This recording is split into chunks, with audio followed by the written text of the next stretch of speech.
Hey everybody, welcome to We Run on Reruns. I'm Amanda and this is my brother Eric. How you guys doing? I hope you had a good week this week. We are excited to have you guys with us as we talk about the episodes that close out season 1 of Friends. I've probably been enjoying digging into these episodes more than I even expected.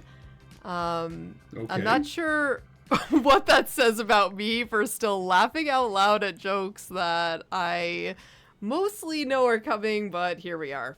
And Listen, I imagine... That's why you picked Friends to start with, though, right? I mean, I can almost quote these lines as the episode is playing.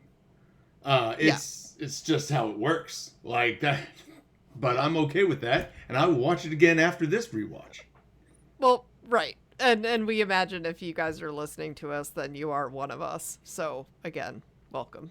And I think it's been especially fun learning some of the new things that I've somehow never noticed before or just never cared to really dig that far into. Like, I know, Eric, you knew about Lisa Kudrow starting out as Ursula and Mad About You, but I didn't know that, and that was yeah, and you know what? On my Instagram earlier this week, it popped up. That literal thing popped up again, where seriously, where the people who wrote the show, Friends, were having the hardest time casting Phoebe, and someone who was connected to one of the writers said, "Hey, your Phoebe's over here. She's on this show already." And so they watched her play the character Ursula on Mad About You, and they said, she's a little edgy, but if we could take that and bring her over and soften it up, then it's going to be perfect. And she exactly did that. And so Phoebe becomes the softer sister to Ursula's edge. Although I think arguments could be made that Phoebe's got plenty of edge to her. Yeah. She's just definitely kinder, I would say. She's from the streets. For sure. Yeah, she's slightly more self-aware, too, I think is really the biggest thing about it. Like, Ursula is, like, clearly just, like, has no self-awareness at all, it seems, as we'll continue to see. Yeah, she's in it for herself only. Yeah, for sure. And also another thing was putting two and two together on where I recognize the doctor who's in the delivery room. Yeah.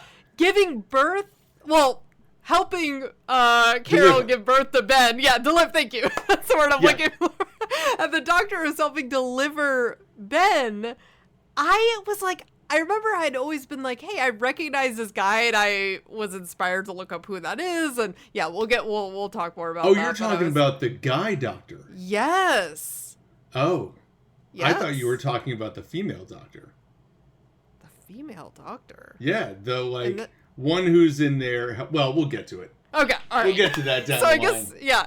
So new stuff. So anyway, that's what it has been fun for me, is learning new things about episodes that I've seen time and time again. And, especially for me, on a more personal note, this week, our most elder kitty was being blasted with radiation treatment. So, kind of having this show to nerd out to on the side and, finish out the season was a good way to keep my mind otherwise occupied on stuff. So, yeah. There you go. I mean, yeah. So things went well. So we're lucky to be in a position to be able to offer her this treatment, and we found the issue, soon enough. So all is well, but things are looking good. We just have to keep a certain amount of distance from her and take a bunch of other precautions that I won't get into. But yeah.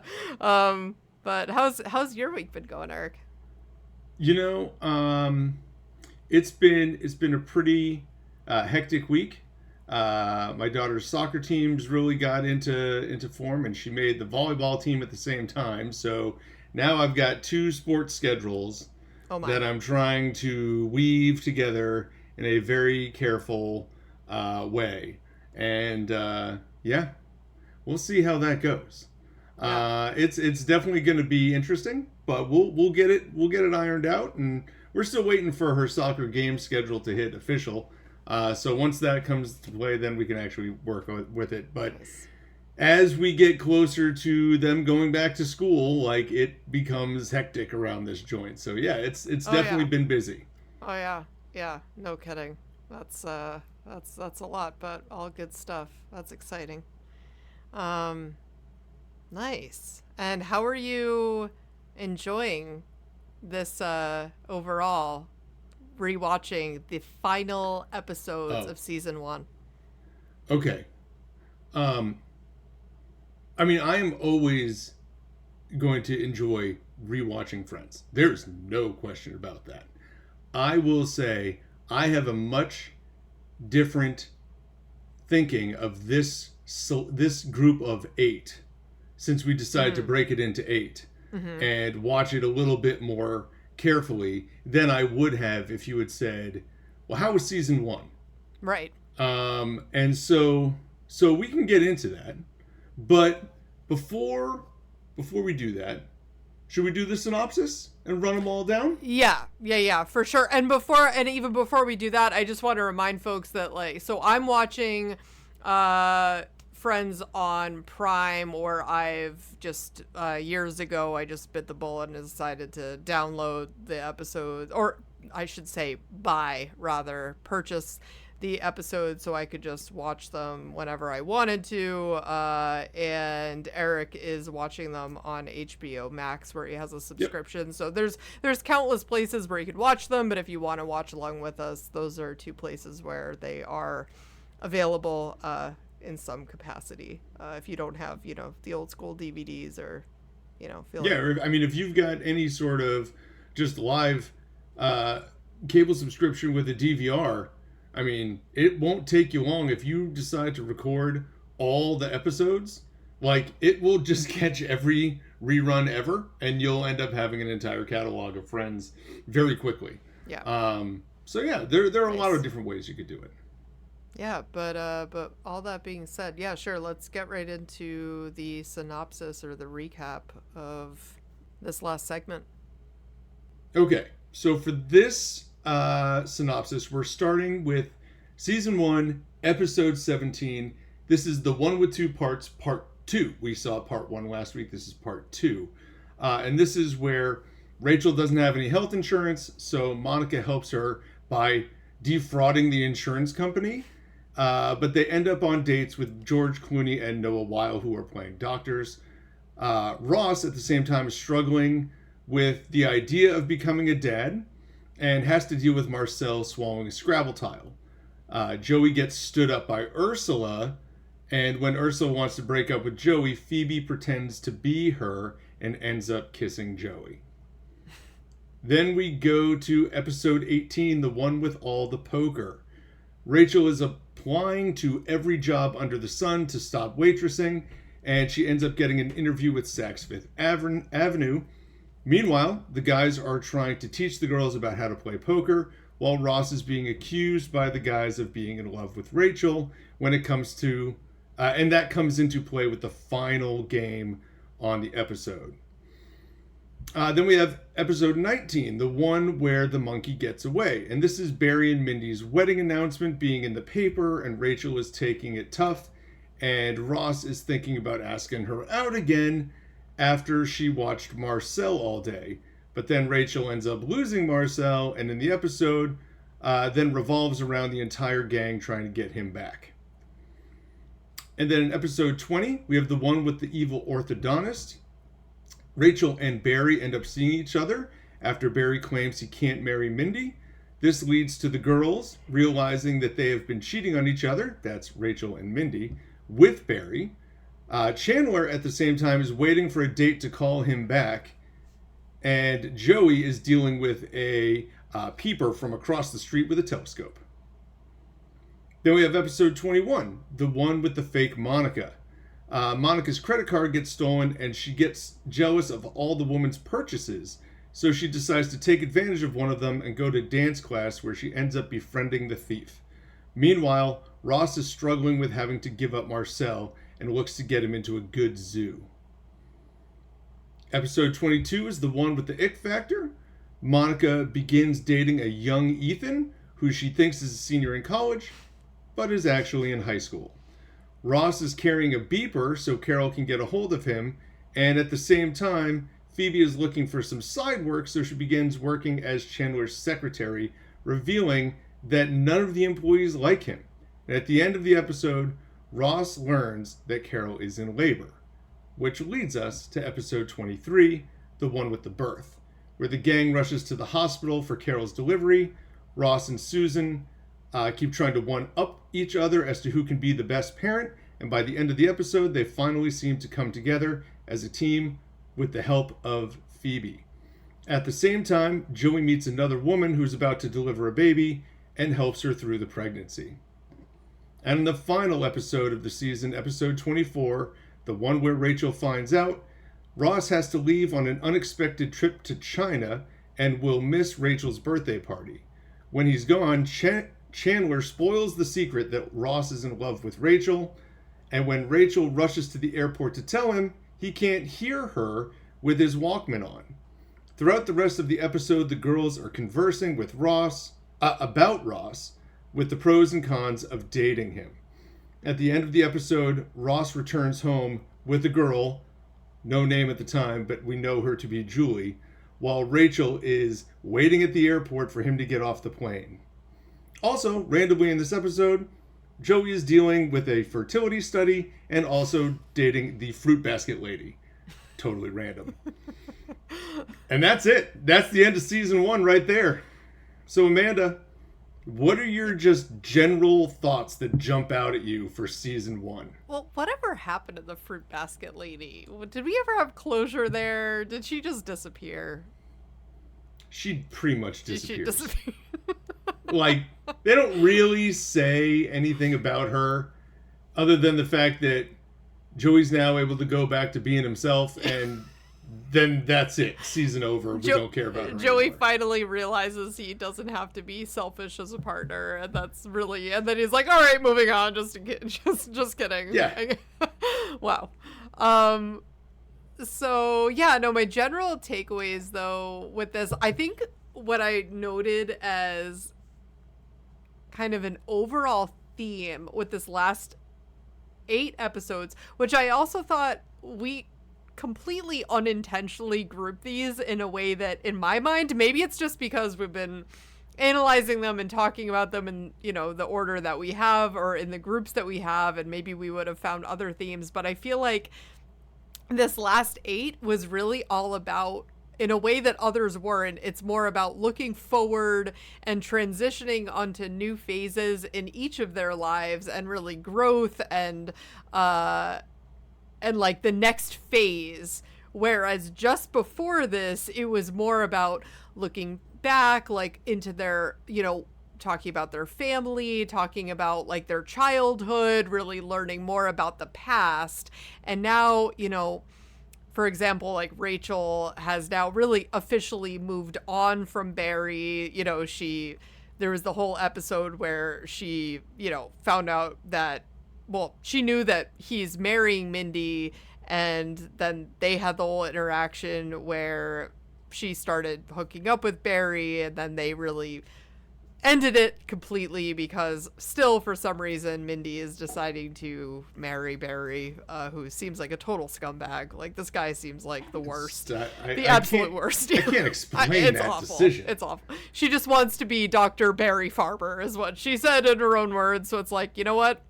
All right. She knows what she's getting herself into, I guess. Like, it is what it is. Yeah. Everybody's got their own decisions to make. Depressing, but it does at least clear Barry out of the picture for good. Yes. Because then you know, okay, she's got to move on because he's not only not going to marry her at all, but he's getting married to a friend of hers, and she's okay with it. Yeah.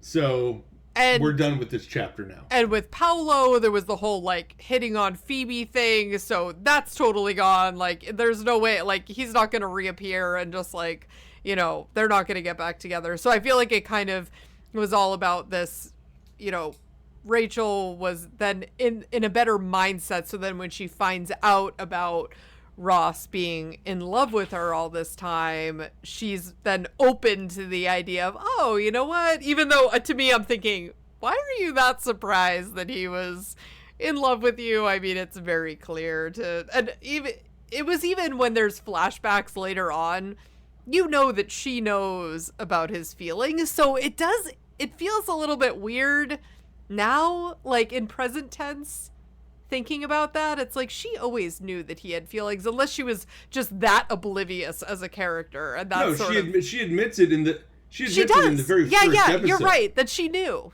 that he had a crush. Yeah. She's like, I you're right. So it's more that I think maybe she just didn't know how deep his feelings were. So when Chandler, you could also make the argument that she didn't know that he still felt that That's way. right. Yeah. That she definitely knew that he did feel that way, but he also alluded to the fact that he'd maybe ask her out sometime, and then that kind of, Ross did drop the ball there. Like, he should have done something sooner, but what are you gonna do? Yeah, he's not very good at the directness of it all.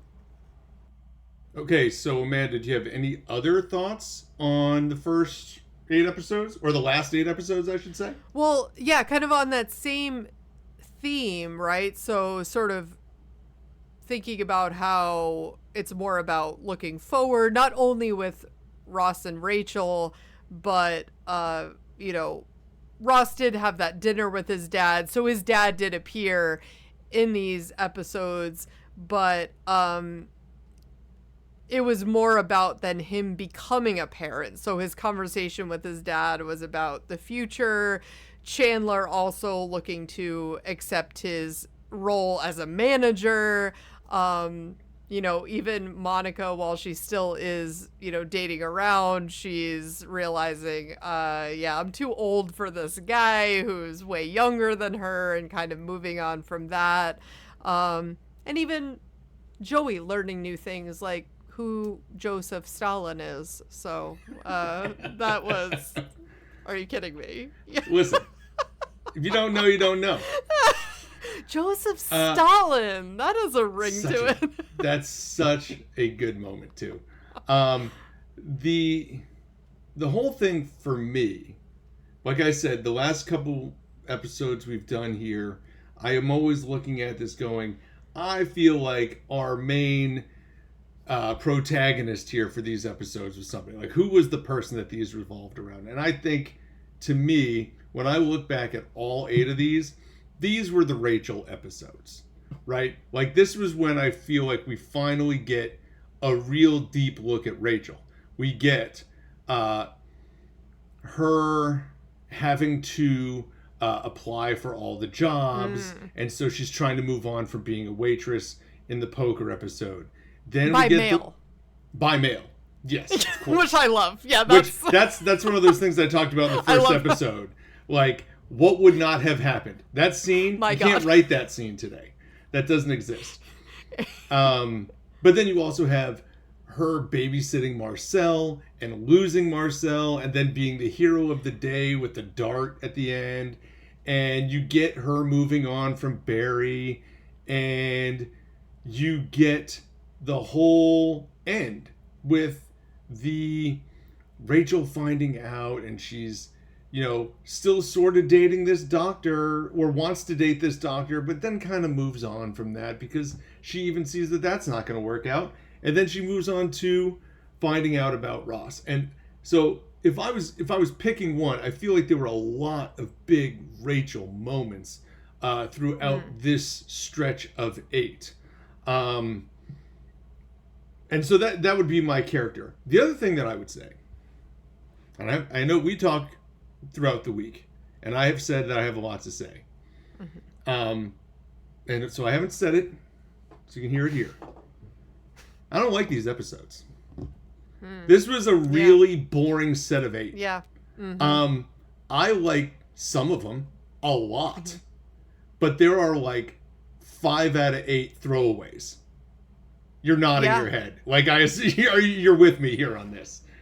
Yeah, I kind of, that's what I feel like we're both, because we both decided, you know what, we don't want to talk about it until we're actually talking about it. And yeah, I mean, listen, I like them because I know where it's going, but I was taking way less note. Like each episode I was sort of like, is that really all I have to say on that? I mean, yeah, there definitely were still really funny lines, which we're gonna point out, but there are funny lines and funny overall, scenes in every episode. I'm sorry, I'm stepping over you. Yeah. But like no. Every single episode of Friends, there are funny lines and funny moments and funny scenes. Yeah. But when you stack them up head to head against the other Friends episodes, there are 3 episodes I really liked, and there are 5 episodes that I don't care about. Yeah. Yeah, and I mean, my least favorite, I don't know, I guess we could start there, because let's get into that then. Let's just go right to this. So we usually do an IMDb rankings of the episodes, and we have all of them rated, and I have all the ratings for all the episodes. So if you didn't know, you can go into IMDb, click on any Friends episode you want. You can vote for it out of 10 stars, 10 being the most, 1 being the worst, and, you know, cast your votes. So I've got the ratings based on the people, which are thousands upon thousands of fan votes at this point.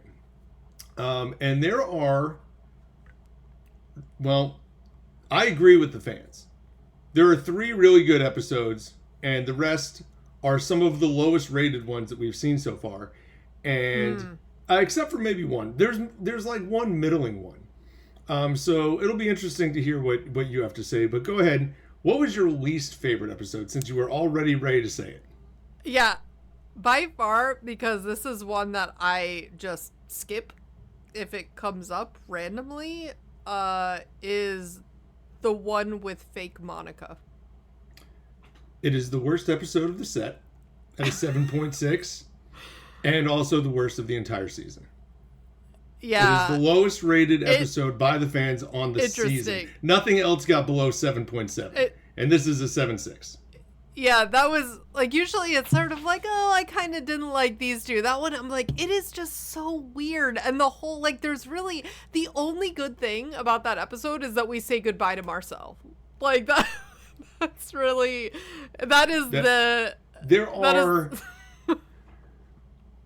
There are some really good moments and lines in that one. As I said, they're in every episode. But the episode and the story as a whole, I just don't even care about it all.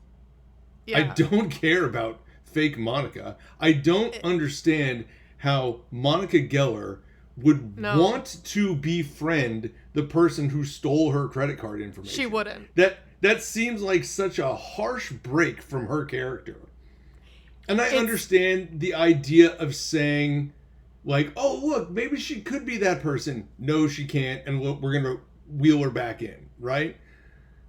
But you didn't have to have this episode to say that.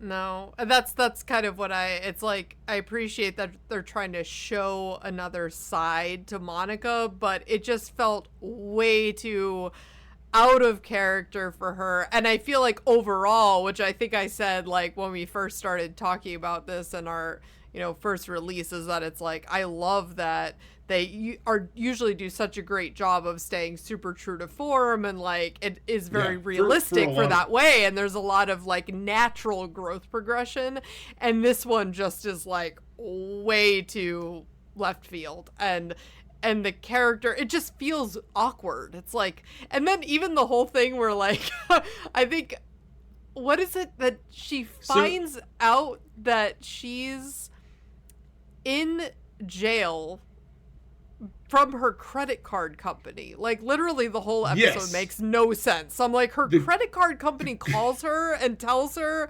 you're like, the woman who stole your identity is in prison. No, that's not a real thing that would happen. At all. That's not how it works. No. You don't. The credit card company is not out there arresting people. No. Nor are they even alerting you that they've done this. No. Yeah. Bad.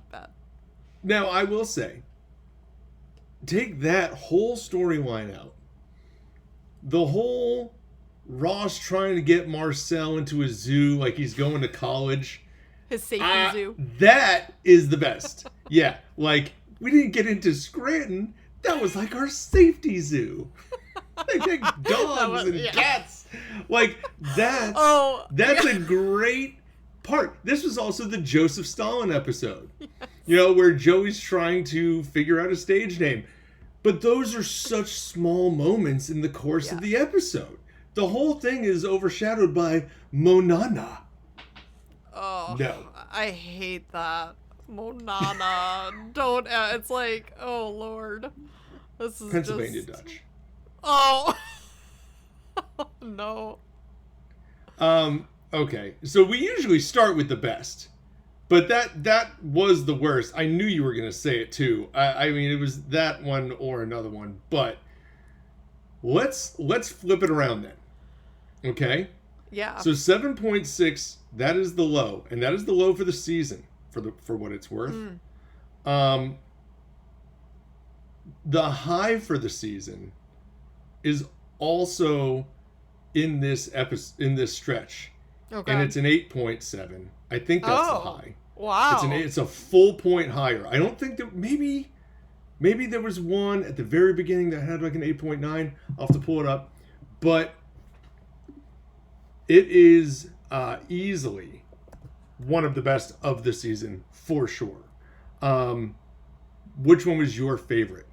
So I feel like if I were to get, like, I don't think the one that I picked is going to be that one. That's okay. It's your favorite. But my favorite is episode 19, the one where the monkey gets away. Just because I love the whole, like, I feel like that's where Rachel, sort of what you were pointing out earlier, it sort of like highlights Rachel and that she's sort of, it kind of then creates this tension between her and Ross, and it's sort of, you could see where then their relationship starts to grow, but then Barry appears at the very end of the episode, which always feels like, it's like, is this a dream? Like, that's what, it seems like a dream sequence or something. Like, it just doesn't even feel real, but yeah, that's just kind of how it goes down. And, but yeah, I just loved, like, Rachel finding out about Barry and Mindy in, like, this newspaper, which is also, like, not a thing that really, I mean, maybe it happens in some towns. Oh, absolutely. I mean, I'm sure there's still announcements. It doesn't happen today as much. Yeah. That's for sure. Yeah. But, and just this whole scene where, at the very beginning of the episode, Rachel's looking at this paper and she's like, oh my God, it's Barry and Mindy. And Monica's standing there and she's like, Barry, who I almost, and Mindy you're made of, Mindy my maid of.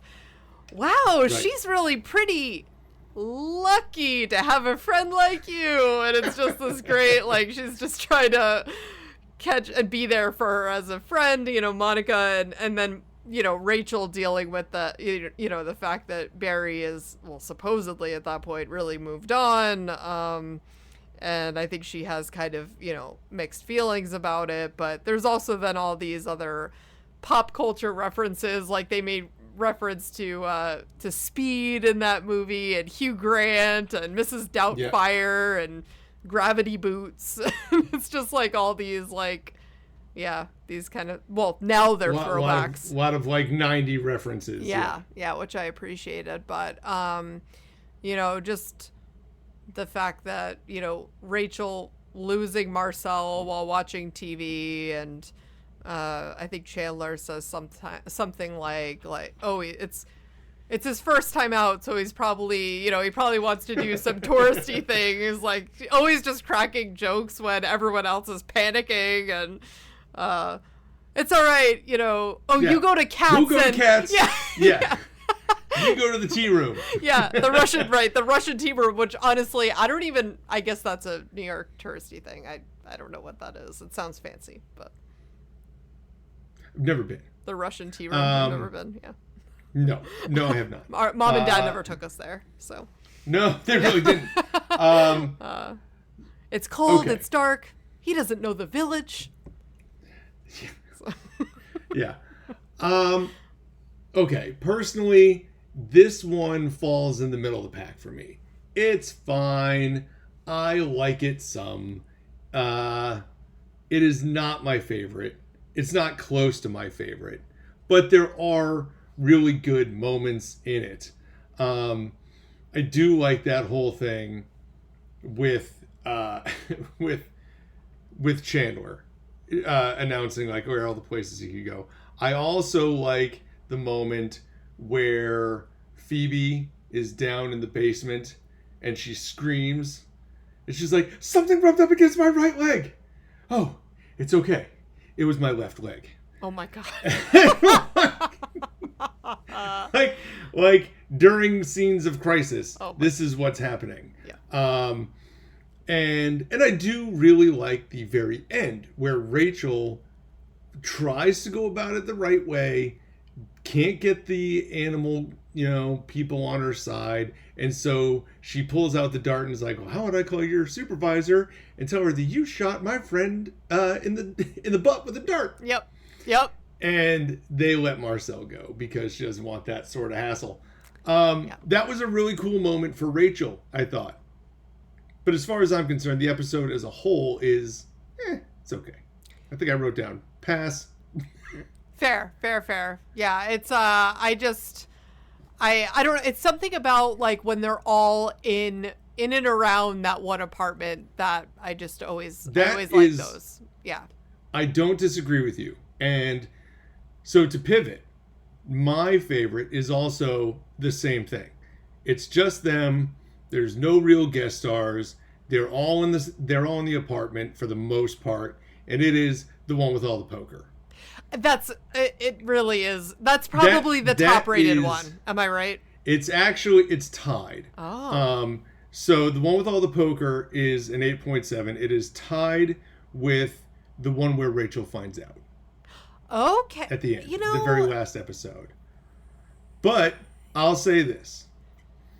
I tried to write down all the lines from the one with all the poker that I either say all the time or just found funny, and I just couldn't even write them fast enough. Like, I had to go back over it a few times to get a lot of them. There's just so many good Chandler lines, and there's lots of good Ross moments. And again, I think the one that you picked out, I just don't care enough about Marcel, and I know you don't either. But like, if he gets lost, I'm not even sweating it. But the one with all the poker, like, is, and I like, that was one thing that when I was in college, I used to try to play a lot of poker. Like, that was a fun thing for me, and maybe I relate to it that way. But that is a good moment, and it also, I really like the moment at the beginning where Phoebe's trying to claim that the guys are being sexist and don't allow any girls into the party, and Ross is like, "Where is it, Joey? Do any of you know how to play poker?" No. It's like, okay, so we don't know any girls who play poker. It's like, well, you could teach us. No. No. Yes. And that's how the whole thing gets rolling. But there is a secondary story of Rachel trying to get her job, but the poker game is the whole thing. It's the whole episode. They go back to it over and over again, and the girls are trying to learn some things. And I can't tell you how many times, and this is a weird one. It's like, Joker is poker with a J. Coincidence? Hey, that's Joe incidence with a C. and if anybody says coincidence, I end up replying, hey, that's Joe incidence with a C. And not everybody gets that. No. But I love it. And I think that is awesome. Not yours? I'm just like, what? Like, when I've heard that, I'm like, I don't. But yeah, I agree. It's like, I always stop at that, but I'm like, where did that even come from? What are we talking about here? That's just so random. Oh my God. Yeah. The fifth dentist caved, and now they're all recommending trying it. Like, there's a lot. Yeah. There's a lot of good ones here. Or You can't serve food with more than one syllable. It's got to be chips or dip or pretz. Yeah. See, I feel like that is really a classic episode. I love the moment where Rachel just like busts out, like she just shuffles the deck really fast after they've been meeting with I don't know what that's where she does like that, the single hand like shuffle of all the cards at once. And although I love, so they had been after they really did poorly playing against them, then Monica had her aunt come over to give them like a crash course on poker, but then they still lost, like outside of like Rachel's like single-handed shuffle, which was really impressive. Then they still apparently did not do well. Then because they didn't show the rest of what happened during that game. Yeah, it's not just skill. It's, you can't learn poker. I mean, you can. Yeah. You can learn the rankings. You can learn the general concept. But the only way you get better at poker is just like anything else. You just got to keep playing it a lot. Yeah. I mean, the more you do that, the better you get. Yeah. So it doesn't shock me that they weren't able to convert in one lesson the skills, especially since in the final game, we don't really see where everybody would have stood. Yeah. Because Rachel just lost her job, and then she just starts breaking the pot limits and starts putting in all the cash. Yeah. And everybody's like sweating it out because there's like $40 in the pot. That's true. Yeah, that's a good one. That is a good choice. I had a feeling that you were gonna pick that. So wait, you said that was the top rated, or it was tied with the top. Right. It was tied with the top. It was my favorite for sure. Mm-hmm. It's tied with the one where Rachel finds out, which is another fantastic episode. I can't tell you how many times I think I've said crystal duck. When Tina's like, my wife will look at me, what did you say? I'm like, crystal duck. Because Chandler's just trying to get out of like proving what he said was not what he said. Yeah. You know what I mean? Like trying to not let the slip up. Right, keep rubbing your head. That'll turn back time. Yeah. No. Yeah. That's a great episode. It's an iconic episode. And of course, it ends in the exact way it should, where everything's about to get turned on its head, because season 2, episode 1 is great. But we'll get to that next week. Yeah. The one with the birth was the third one, 8.6, by the way. So it ended on 2 really strong ones. Then it went to the one with 2 parts, part 2. Okay. So the very first one that we watched this week. That was an 8.3. And then it dropped 7.9, the one where the monkey gets away, 7.7, Evil Orthodontist, and 7.6, the one with fake Monica. I missed one here. The one with the Ick Factor was an 8.1. Okay. So that would have been 5th in the rankings. Yeah. So it would have gone that, then Monkey Gets Away, Evil Orthodontist, and Fake Monica at the very bottom. Yeah, I figured the one with the 2 parts, part 2, with George Clooney and Noah Wiley, or is it Weil? The 2 guys from ER. Yeah. Yeah. I figured that might have also, that was going to be my other guess for the top rated, just because of their cameo and like, just that whole situation. So that was a pretty fun one. Yeah, and like that has a really good like to me that one starts where Ross is in the coffee shop and he's talking to the guys and he's talking about, hey, I had a dream last night where I was playing football with my baby. And they're like, oh, that's nice. And they're like, no, like I was playing football with the baby. And they're like, what?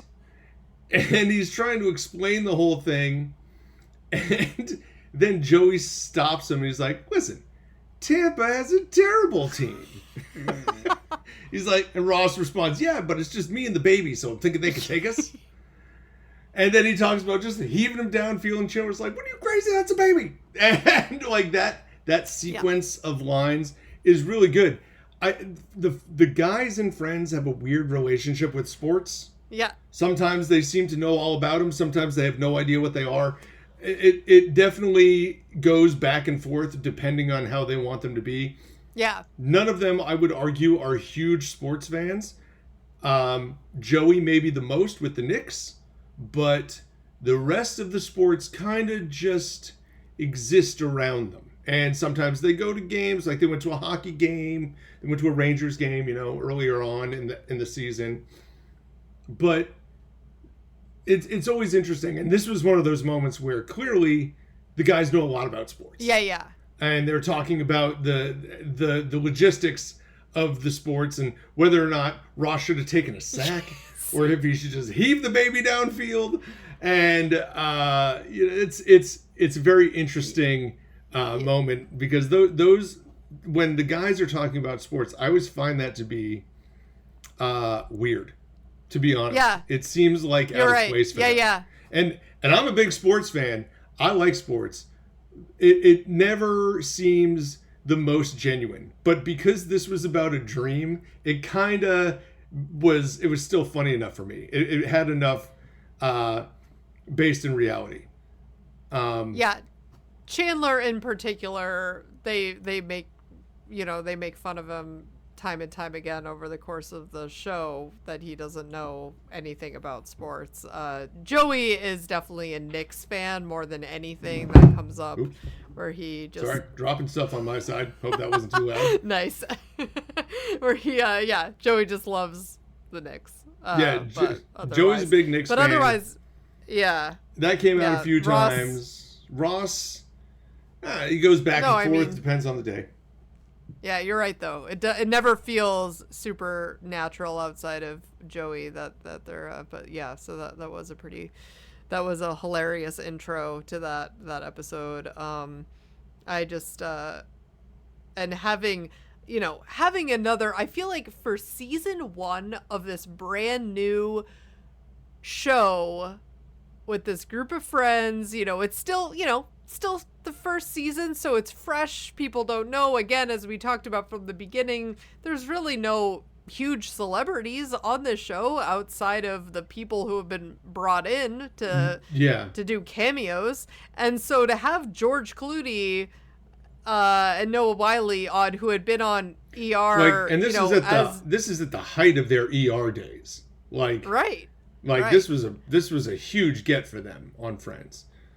Yeah. And I'm not sure of how the TV lineup worked.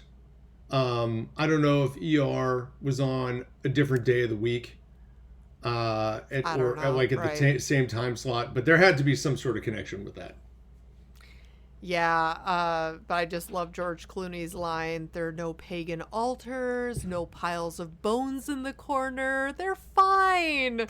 Trying to put his doctor colleague at ease because they have now gone over to Monica and Rachel's apartment to hang out with them, although they think that Rachel is Monica and Monica is Rachel, and I love that whole exchange between the two of them. And that's kind of one of those classic Friends moments where they're both then ratting out each other for different things. I feel like that's a theme that comes up time and time again, where they're calling each other out on stuff that secrets about them that shameful moments. Yeah.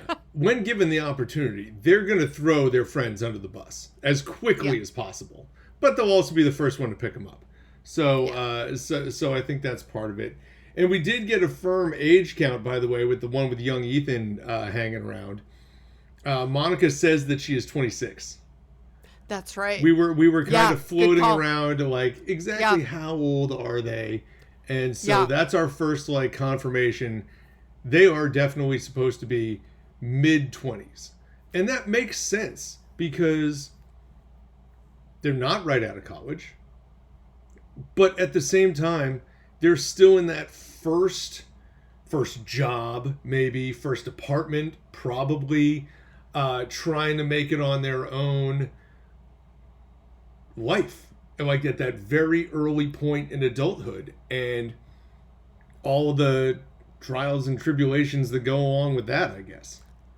So, speaking of age, so because that whole episode is about how she brings up her age because she's dating this guy that she knows is younger than her, but she thinks he's a senior in college. And then after they're together, he says, well, I'm a senior. Oh, or no, he says, oh, I'm a senior. Oh, I'm a senior. Right? Oh, God. That's awful. And it comes on the heels of her just saying, hey, I'm not really 22. I'm 25 in 13 months. He's just found out that she's 4 years older, and he rolls the clock back 4 years the other direction. And it's just... Right. So I looked that actor up because I was curious. I'm like, because, they have people play, Sure. different ages all the time in Hollywood. And he's actually only 4 years younger than well, Monica. that makes it so okay. Well, no, and I think that's the thing, too, is, like, thinking about it, he's really, I mean, I think on the show, thinking about their age, it's like 8 years, but at that point in your life, 8 years is way more significant than 8 years at another point in your life. So, yeah. The older you get, the bigger the gap can be, and it's still okay. Like, if you are 12 you're right, and you're dating a 20-year-old because it's 8 years apart, that's not there's dating. major issues on both sides of that. That's not called dating. That's called a problem. No, and that's the idea here. Like, that's not okay. But at the same time, if you're 26 dating an 18-year-old, that's not great either. Mm-hmm. And if you are 30 dating a 22-year-old, like, we're getting a little better. If you're 40 dating a 32-year-old, nobody cares. Nobody cares. Yeah. So, like, that's just how it shakes out. I think after you're 25, really, maybe. But, yeah. If the youngest person is 25, it probably no longer matters anymore. Then no one, right. But, yeah, I thought that was interesting, though. He's 4 years younger in reality than Monica. So it's not like he was actually in high school when they were dating. I wasn't worried about that. Which was... I never suspected that. But I'm glad we got that cleared up. Yeah. With the deep dive. Yeah. And I looked him up too because he seemed like he was kind of familiar to me, but I really didn't recognize the other stuff that he was in. I don't know. So he seemed vaguely familiar to me, but lo and behold, not so much. I just kind of rolling into our next segment of just favorite moments, which we've kind of already been, I guess, talking about anyway. Yeah, is I loved episode 17 when they're going back and forth about deciding whose name to put on the form. So Rachel is injured, which I honestly, at the end of our last segment where Rachel is like hanging out of the window by Christmas lights by her ankle, which I totally forgot that's how that episode ended. And I'm thinking, how the hell are they getting her down? Like, they didn't show that part, how they got her down from hanging outside of a Manhattan apartment building by Christmas lights. It's like, yeah, you'd just be dead. I mean, that's not a thing. I don't know. I want to know where I can buy those Christmas lights. Right. Because if you are a human falling off of an apartment balcony and you've got one leg wrapped in a Christmas light and they hold, come on. Where did we get these lights? And then she just had like a slight limp, which immediately disappeared for the rest of the episode, but she had to go to the emergency room. I don't know. The whole thing obviously was just so that they could have this side plot with George Clooney and Noah Wyle. And, but yeah, so, but I loved how they not only so Rachel uses Monica's name on her forms to commit insurance fraud because Rachel doesn't have insurance.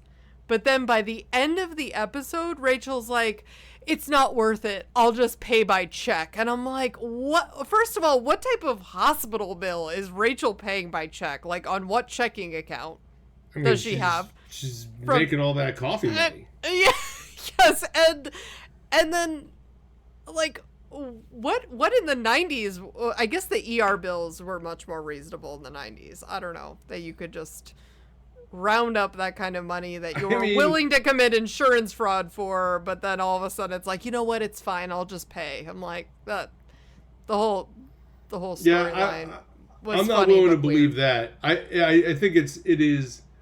I don't think the hospital bills were notably less expensive. I have a feeling that this just is like, I'll just take care of it because I'm that stupid. Because I don't want my insurance to cover it because it's not mine. Yeah. Yeah. And I think it was also in that episode that I did laugh out loud where it was Phoebe's birthday as well. And it is.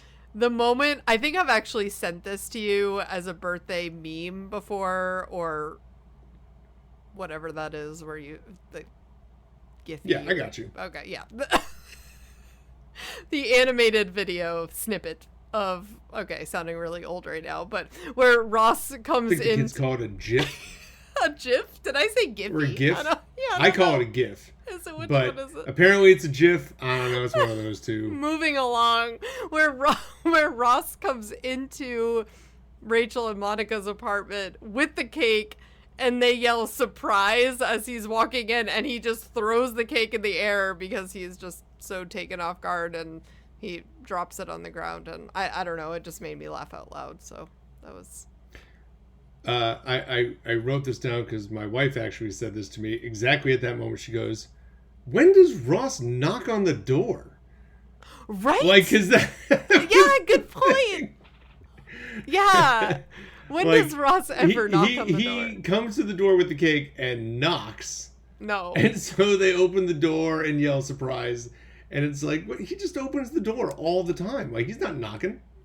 Well, yeah, kind of like with going back to the scene I was mentioning earlier where Barry just walks into the apartment at the end of the episode that was my favorite, where they're trying to find Marcel, and Ross and Rachel are finally having a moment, and then Barry just walks in and Ross is like, we've got to put a lock on that door. And it's like the only time I think that there was an issue with that door being locked, I swear, was when they all got locked out during that Thanksgiving episode and they burned the dinner. It's like, when was this door ever locked? Like, when have they ever needed the keys? And I think there are a few more door locking incidents over the course of the entire series. But for the most part, that door's pretty wide open. Pretty much open, and no one ever knocks on it. So yeah, it is kind of, it stands out. That's a good catch, Tina. I will say to that episode, my favorite scene is the one where the girls are going back and forth with each other, pretending to be each other and just ratting each other out. That is my favorite scene, and from this episode anyway. And the line where Monica, as Rachel, just starts laughing, and she goes, I'm so spoiled. That's it. Yeah. Like, she didn't have any lead in for it. She just wanted to talk about how spoiled Rachel was, and that's it. That's all. Like, I laugh at that. That's funny. But that scene is good with them going back and forth.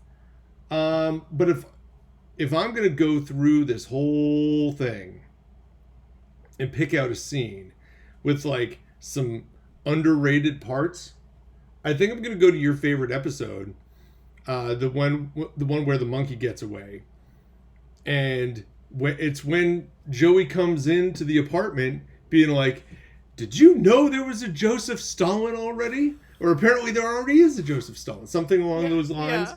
And Chandler's like, no, get out. And Joey's responding to him, you think you would have known that?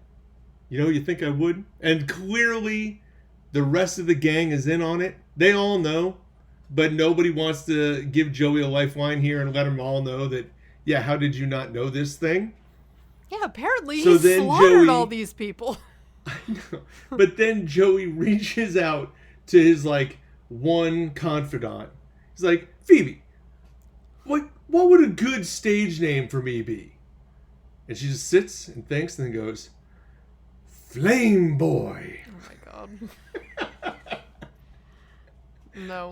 That is awesome. I love that. I love that line. I like that scene in general. It's one from that episode that makes me laugh every time.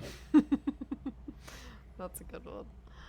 Oh my gosh. Yeah, then I crack up with episode 18 where it starts off by them whistling and helping Rachel stuff her resume into this gigantic stack of envelopes. And I'm like, where are they mailing these envelopes? How many places is she actually applying to? Where did she even find all these job postings? It's like, what is going on here? And then the fact that she actually hears back from Sachs through the mail to set up an interview. I'm like, this whole thing, this just feels, I don't know, I'm so far removed from this at this point. It doesn't feel real. Well, and this is where, as someone who at the time was 11. Facts, yeah. I can't speak to the job search system in the early 90s. I wasn't looking for my first job until late 90s. And even then, I think I just kind of went into places that I saw were hiring and then asked for a resume and then filled out their resume and gave it back to them. As opposed to, there was no online job boards. That wasn't a thing. That's what it is now, though. But I don't think I ever found job postings and wrote letters and sent resumes that way. Even if I was going to do it now, if I was going to print off something, I will literally drive to the place and hand it to the person. If I wanted to go that far to do it. Because I did have a job where I needed to get a resume to somebody that day. And I went, got it, printed it off, had it all set, ready to go, and then literally drove it to that person and was like, here you go. Here's my resume. Yeah. But outside of that, there's I don't have a whole lot of exposure to job search via envelope either. Well, but I think it's one of those things that kind of gets lost in time. Yeah, and Rachel wrote how she had good computer skills on one of them, and she's like, "Do you think that this is on all of the resumes?" And Joey makes a joke about how Joey of all people says, I think the Xerox machine probably caught some of them. And it's like, wow, Joey, right. I made that note too. That's easily a Chandler. Right. Yes. How is that line not delivered by Chandler? Yeah. Joey comes out every now and then. He'll surprise you with that. Yeah. But, the next... I made mention of in my just moments that I liked the one with the animal control lady. Did you recognize her? Because she stood out to me. Yes. And... Yes, that's one that I know I've looked up before. Okay. Now, I don't know where you recognize her from, but to me... she's from A League of Their Own. Yes, she is. Yeah, okay. She is the woman that always has her hair in front of her face and is very, just disheveled and shy, and they give her like a makeover, and that's the same. Well, they take the picture of her from like the entire baseball field away where they're waving. The poor thing, yes. And even in this one, it's like, oh my god, I feel so bad for this actress, because they make this whole thing about how like she had gone to Lincoln High, which is where Monica and Rachel went to high school, but they had no idea who she was, and she's like, well, at least you were fat. And that, to Monica, that was your excuse. And then she just is like, yeah, Rachel was just a bitch. Like, she was just mean. And it's like, wow, that's pretty harsh. So, but that's kind of comes up a few times where apparently Rachel was just not a very nice person in high school. And yeah. No, clearly. Yeah. Clearly not. And like, that tracks. I think probably a lot of people, if they think back on their high school days, are going to think of some of the more popular people and go, I didn't like those people. Yeah. Not everybody, but a lot of people will be that way. And I suppose that depends on if you were part of the popular crowd or not. But I think most people, by definition, are not part of the popular crowd. And therefore, most people look at that and go, don't like those people. So you can see how Rachel could easily be a character that you don't like. But she has enough, like, you see enough sides of her that it becomes somebody that you do. Someone that you're rooting for. Although what's weird about that whole idea is that when they do flashback later on in the series, Rachel is like super awkward, and she had like a different nose even. Like they show that she had a nose job later on, and she just seems like very, I mean, every teenager's awkward, but like it doesn't really fit this whole like, oh, she was this, perfect cheerleader type. Like she also didn't really fit that mold to me either. So I think it is. No, not it's funny in those scenes, and we'll get to them when we get there, but like a lot of those scenes to me, it feels like she doesn't fit the mold physically. Like she doesn't look like they make her not look like the popular person. But when she's talking to Monica about all the things that she's doing, it's clearly the popular person. Mm-hmm. So it's a very interesting like split they've got going on there. Especially compared to Monica. So that's no, for sure. If I'm gonna go to the one with the evil orthodontist real quick. Yeah. I after last week talking about how all the guys rallied around Ross immediately for they just knew immediately, yep, we're on board here. There's a moment where Rachel is talking about getting back with Barry, and Ross just kind of like slaps Chandler in the back, and I think she must say something along the lines of, "Is that really such a bad idea?" And Ross just hits Chandler. He's like, yes. Yes. She's like, well, why? He's like, I have my reasons. He's a lot. He doesn't have a reason. He's just jumping to his boy's defense here, and he's just trying to like help him out as best he can.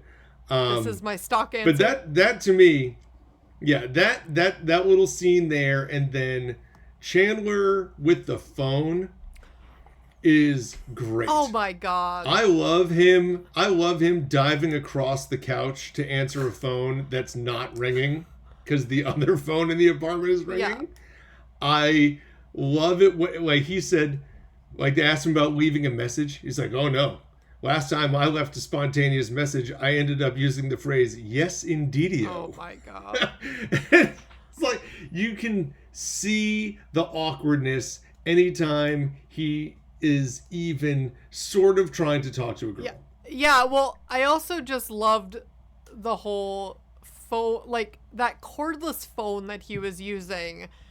And he made a comment at one point that he turned it off, and I'm like, Was that a thing? I couldn't even remember. I'm like, a cordless phone, you could just turn it off, and so it doesn't ring? Yeah, well, you didn't turn the phone off, per se, as much as you turned the ringer off. Oh, okay, because I'm like, he turned the phone off. But he brought the phone from his apartment and then turned the ringer off. God. And my guess is that these apartments had one phone line in them, that they didn't have multiple phone lines running through them.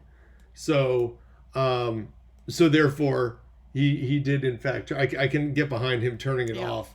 And then, of course, it's all wrapped up in the fact that she comes back at the very end. She comes down to the coffee shop to see him. And she's like, I guess I had your wrong number the whole time. I just wanted to make sure you're okay. And then nothing. Yeah. He's like, nah, I mean, what is that? And it's like, he has this Seinfeld vibe about him.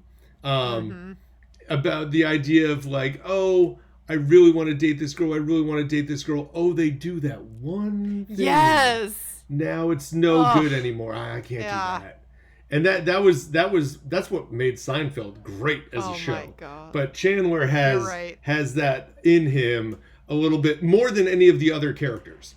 Yeah, well, he has serious commitment issues, I would say, is what that quality is. I think that's fair to say. Yes. I think that's that quality is is extremely commitment phobic. He doesn't really know how to connect with people. He has intimacy issues, self-admittedly.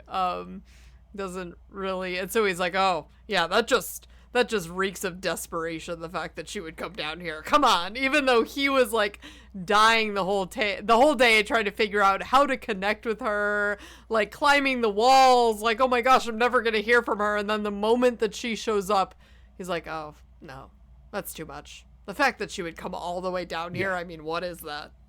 Yeah. Sad. And the ladies are like, are you kidding me right now? What? It's, yeah. Well, it's ridiculous. It is ridiculous, is what it is. I think we would be remiss if we did not at least mention the scene where Rachel finds out. Well, yeah. Like that's a big scene. Whether it's your favorite scene or not, it's probably the most important scene in these 8 episodes. Is there anything from that you feel like was worth taking note of? I mean, the one where Rachel finds out, the note that I had was actually what you had already brought up with the, remember when he fell in love with Carol and bought her that incredibly expensive crystal duck. So when Rachel is sitting, opening up because it's her birthday and they're all, giving her gifts.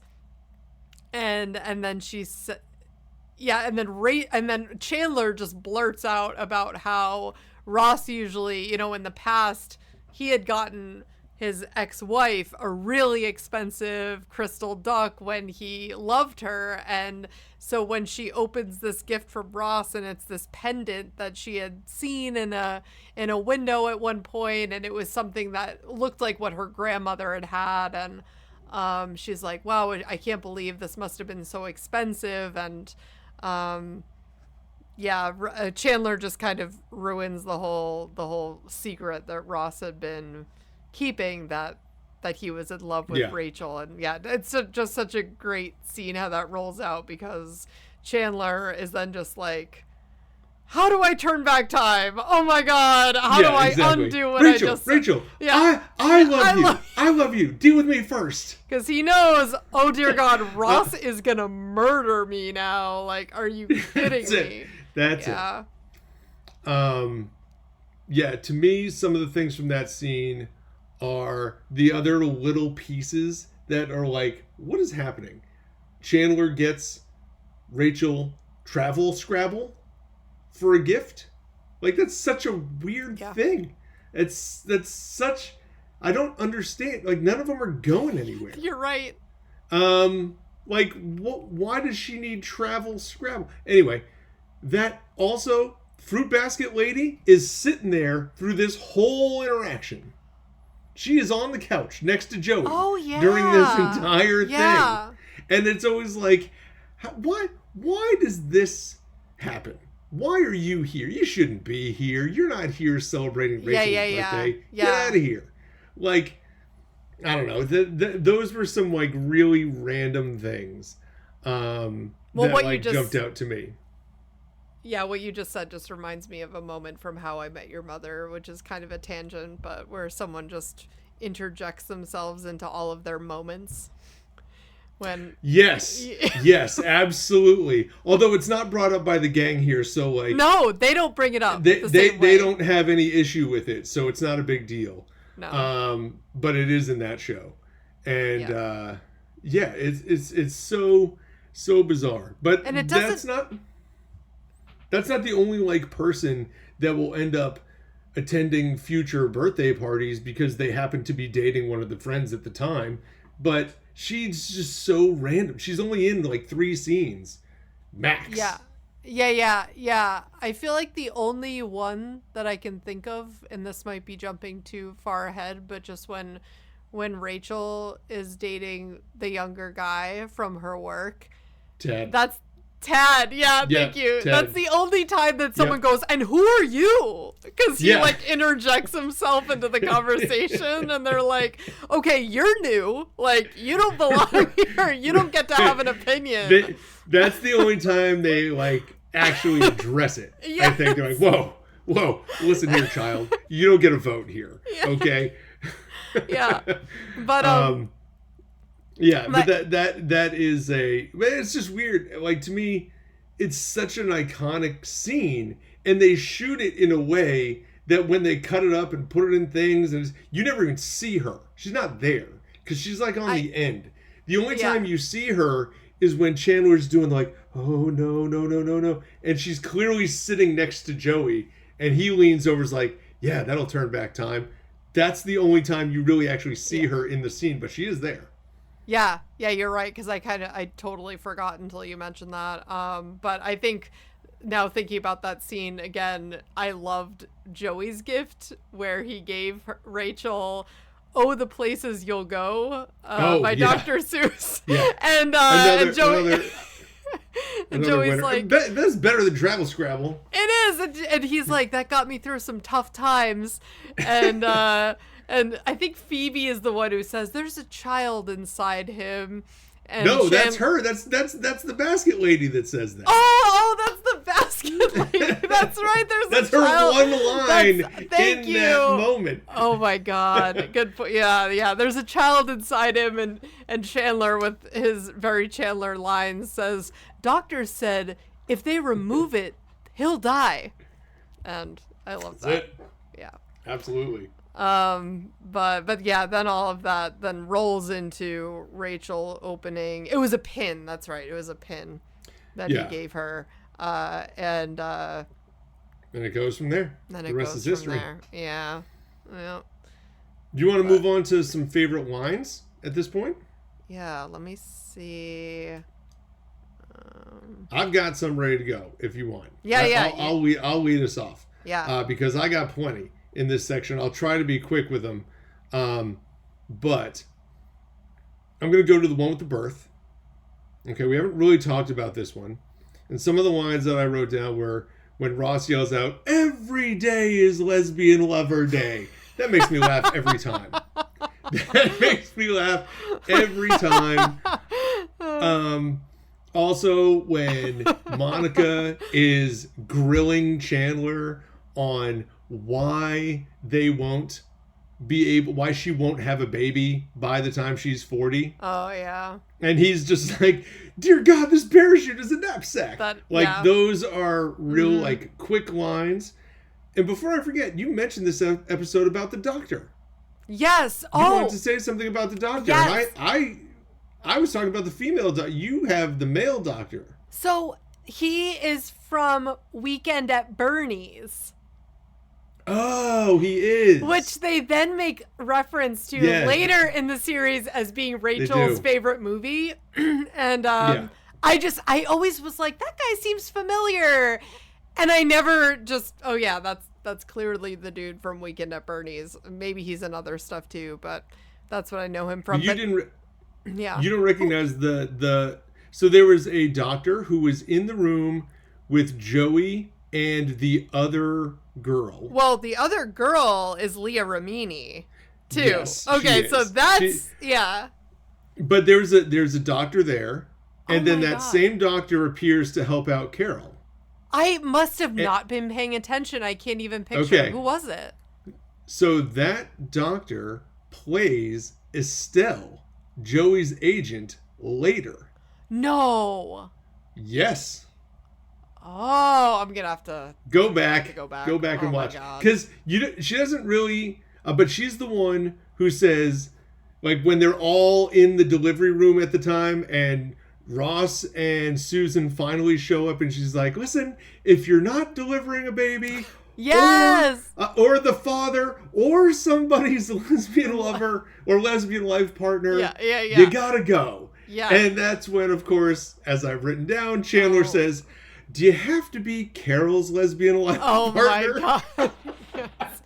Well, I also just love the fact that was one of my notes, is that what is going on in this delivery room where, like, all of these people are in there. Like, that's insane. If that was me, I'd be like, get the hell out of here. Like, wow. That is...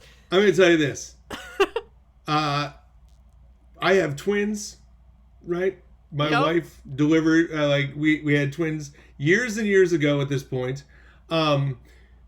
There were a lot of doctors and nurses in the room. There were less people in our delivery room than there were in that scene. That was insane. I mean, and it's like and there were 2 babies being delivered. Like, that takes a lot. There's a whole squad of people in there, and there were less than all those friends gathered around. And in what galaxy do they all have a right to be in that room? Plus the fact it's not even like it was her family. It was her ex-husband's friends. Like, so weird. Yeah. It made no sense. Yeah. It was bizarre. Where's Carol's family? Yeah. Nobody knows. Also, what I liked about that episode, I completely forgot that Ben's name came from a janitor's suit that Phoebe put on in the closet that they got stuck in while Carol was in labor. I'm like, I completely forgot the fact that poor little Ben, his name originated from this janitor's closet, which was I'm hospital worker Ben. Yeah.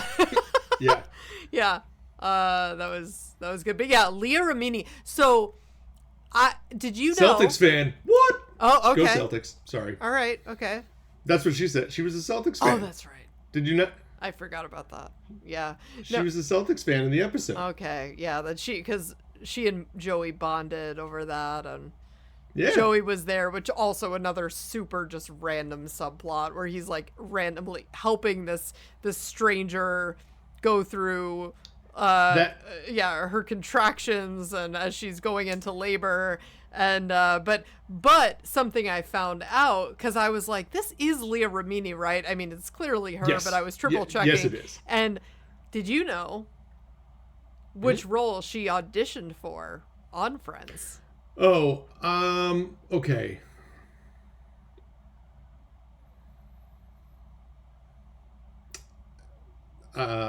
Me sitting here thinking quietly is not helping anything with this podcast. Just go for it. Who's your first instinct?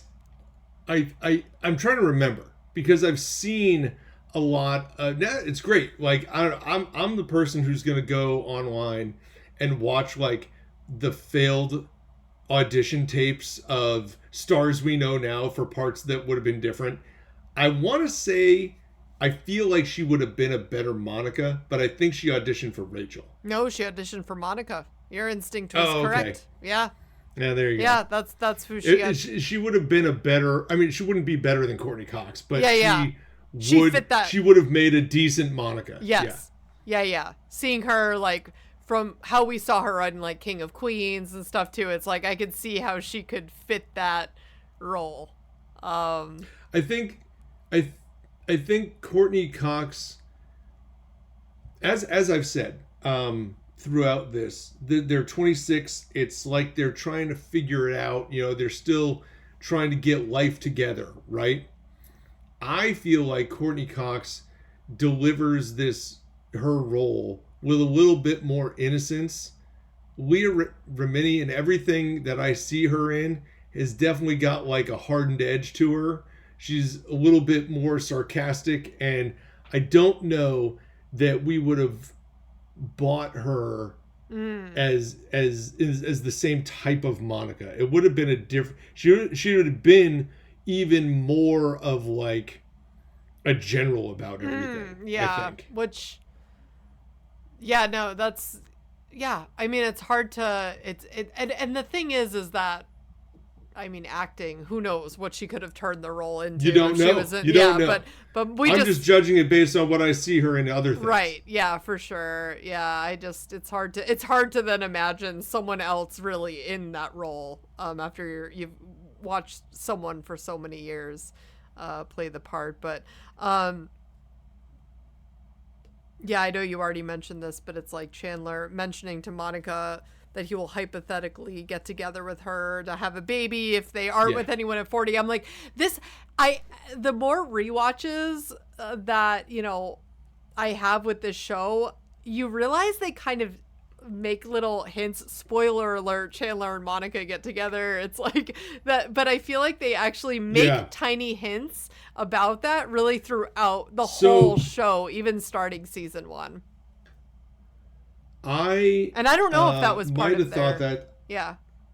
I don't think it was. No? I think at this juncture, that was not part of the plan.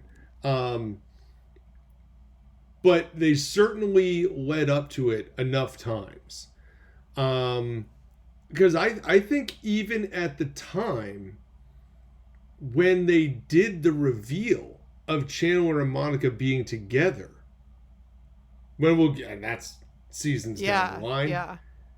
They were kind of like wowed by how positively the crowd took it. And were like, oh, this should be something that we run with. Yeah. Instead of it just being a one night thing. Right. So I don't even know that there was long-term plans when they did it, let alone, but between that and then when they do the beach stuff, you get again Chandler and Monica kind of he insinuates like flirting with that line. And so they definitely do it a few times throughout before they actually get together. So maybe they were like weaving it in. But from what I understood, like they weren't even sure that they were going to do it when they did it. Yeah, because I mean, I guess it could be argued that they could have done the same thing with Joey and Phoebe too, because they had the whole scene where they kissed, where Phoebe pretended to be Ursula, and you could tell Phoebe kind of had like a little crush on him, but it was always more important to Phoebe that they kept their friendship intact, and I think they were better friends really than Monica and Chandler, like just straight friends, and they didn't want to destroy that, so I feel they really protected that relationship, the Joey Phoebe friendship. Yeah, that wouldn't have. They didn't try to do more with it, because they could have easily said Ross and Rachel, Chandler and Monica, Joey and Phoebe. Yeah, and I think they probably would have got a lot of flack for that. Like, well, they're just all going to end up getting married together? Like, what is that? Yeah, I'm glad that they didn't do that. You really had to not do that to keep it a little bit more accurate. And that was good. I'm glad that they did that. Yeah, no, for sure. Some of my favorite lines, looking back to when, I know we've made mention of this, but in episode 21, where Joey decides that his stage name is going to be Joseph Stalin, he says, yes, of course. Joseph Stalin? I think I'd remember that. And Chandler's like, Bye Bye Birdie with Joseph Stalin. Joseph Stalin is Fiddler on the Roof. I just love that. That is my favorite section of that episode. Yeah. Like, I know that is all part which that's one is the worst. Is that the that's the one where the monkey fake gets Monica. away. No, that's the fake Monica, isn't it? Oh, it's the fake Monica. That's right. Because I remember you said that. Yeah. That's what I'm saying. That it's an episode that I don't like, but it is my favorite part of that episode. Well, that stands Yeah, true. the other great line from that, which always stands out to me, is when Ross is talking to the dude who's like considering taking Marcel from him, or like I guess buying him in some from sort him, of like cage. And he's like he's like, how is he at handling small objects? What about a hammer or a small blade? And Ross is like, why would he need a blade? And he's like, well, if he's up against a wildcat or like an animal with horns, you gotta give the little guy something, otherwise it's just cruel. And he's like, what? Like why would I possibly need to? And he's trying to like enter him into some cage match, or like put him against animals, have some type of street fighting scenario. It sounds pretty horrible. So luckily Ross does not continue that conversation. Well, he gets into San Diego, so it's okay. Yeah. Gets into San Diego. Yeah. If I'm looking through my list, the other stuff is there's so many lines, like in the one with all the poker. It's like the mothership is calling you home, when Phoebe says this to Rachel when she gets the interview at Saks Fifth Avenue, and then when Phoebe's trying to bluff, she gets the card she wants, and she's like, yes or no. And like it's just little deliveries like that. And you also get Ross's Black Bart speech, where he's like, once those cards are dealt,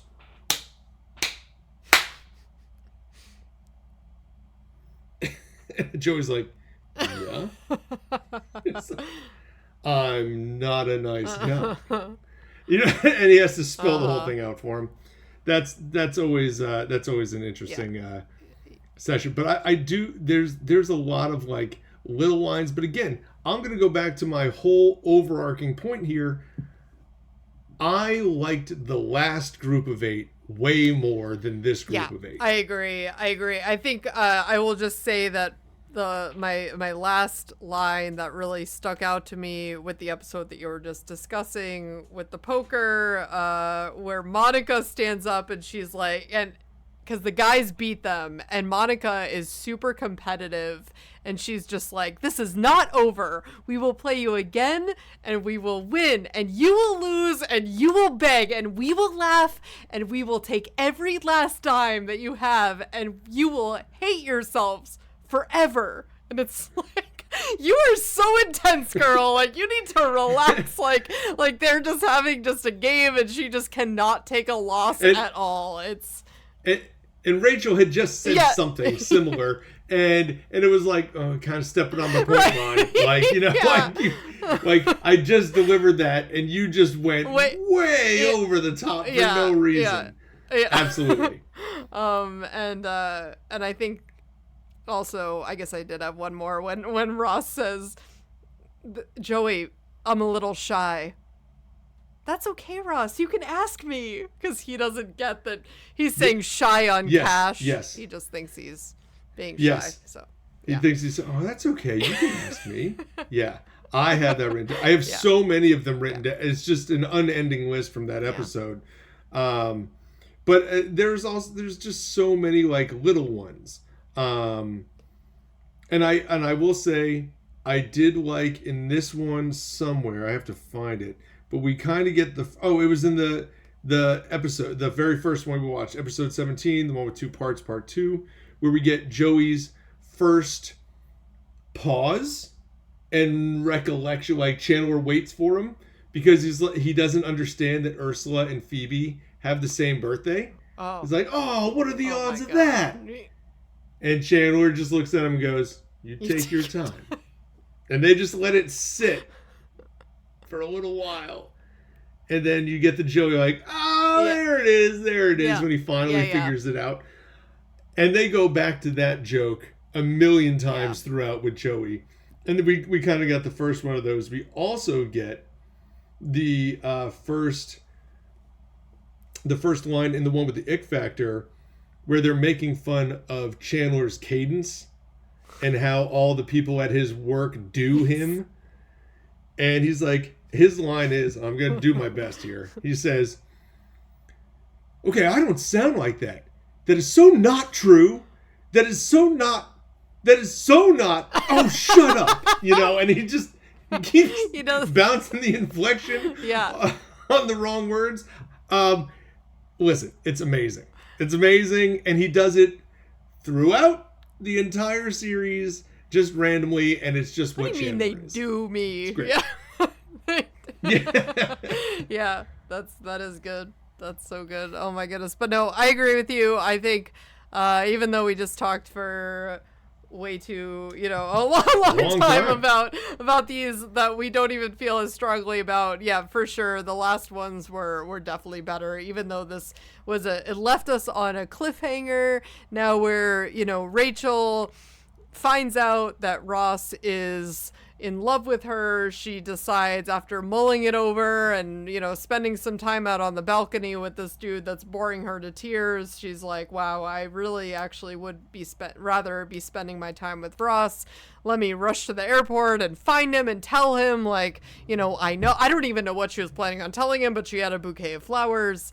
And then it ends with him, you just see him kissing this other woman who we now know is Julie, in the terminal, because, hello, this is pre 9/11. You could just go up to the gate. This is way pre 9/11. This is long. The Twin Towers still appear in the shots often. It's like, wow, this is a different world. So you could just go right up to the gate, and so she's waiting for him. And that's where we sit. But here's the thing. This is the beauty of Friends, and for all those of you listening, hopefully you enjoy Friends just as much as we do. And if that's the case, then I am certain that even in the worst episodes, you've got your own favorite lines, you've got your own favorite scenes, things that jump out. Feel free to share them with us. Our emails, werunoonreruns@gmail.com. You can certainly send us your thoughts and opinions there. We can certainly bring them up. But with that, thank you so much for listening to the We Run on Reruns podcast. You can find us on Spotify, YouTube Music, Apple Podcasts, Amazon Music, iHeartRadio, and all your other favorite podcast players. Please check out our website at werunoonreruns.com, and feel free to get involved each week by emailing us at werunoonreruns@gmail.com. For Amanda, this is Eric, and have a great week starting season 2 of Friends, episodes 1 through 8. Happy rerunning, everybody. See you later, guys.